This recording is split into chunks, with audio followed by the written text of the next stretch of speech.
అండి welcome to my channel Bhavya Angel 2013. ఈరోజు మంచి ఎనర్జీ డ్రింక్తో మీ ముందుకు వచ్చాను. అది ఏంటిదో వీడియో చూస్తే మీకే అర్థమవుతుంటుంది కదా.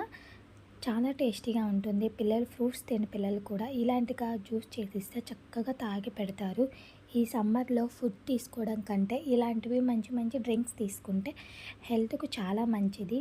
నీరసం రాకుండా డీహైడ్రేషన్ అవ్వకుండా ఉంటుంది. చూసారు కదా, దానిమ్మ జ్యూస్ ఎలా ప్రిపేర్ చేసుకోవాలో నేనైతే ఇప్పుడు మీకు సింపుల్గా చూపిస్తాను. ఒక మిక్సీ జార్లో దానిమ్మ విత్తనాలు వేసుకోవాలి. 1 స్పూన్ షుగర్ అయితే వేసుకోండి. 1 కప్పు కాచి చల్లార్చి ఫ్రిడ్జ్లో నుంచి తీసిన పాలనైతే వేసుకోండి. ఈ మొత్తాన్ని మిక్సీ అయితే పట్టుకోవాలి మెత్తగా. నిజంగా ఈ సమ్మర్లో పిల్లల నుంచి పెద్దవాళ్ళ వరకు చల్లచల్లగా ఏదో ఒకటి తాగాలని అయితే అనిపిస్తూ ఉంటుంది. అలాంటప్పుడు ఇలాంటి జ్యూస్ ఒకటి తాగారంటే ఎనర్జెటిక్గా ఉంటుంది, నీరసం రాదు, హెల్త్కి కూడా చాలా మంచిది.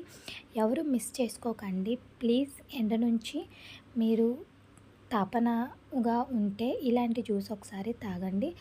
అందరూ ఇంట్లోనే ఉండండి. ఎండ నుంచి భారీగా ఎండలైతే ఉన్నాయి. ఇంకా ఎవరన్నా ఇన్స్టెంట్గా చుట్టాలు వచ్చినప్పుడు కూడా ఈ డ్రింక్ చేసి ఇచ్చారంటే చాలా ఇష్టంగా తాగుతారు. అంతేనండి, సింపుల్గా మిక్సీ జార్లో మిక్సీ అయిన తర్వాత తీసుకొని ఒక స్ట్రైనర్ సహాయంతో వడకట్టుకోవాలి.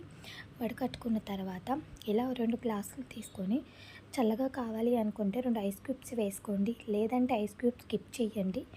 మంచిగా ఇలా సర్వ్ చేసుకుంటే దానిమ్మ జ్యూస్ అయితే రెడీ అయిపోయింది. థ్యాంక్ యూ అండి.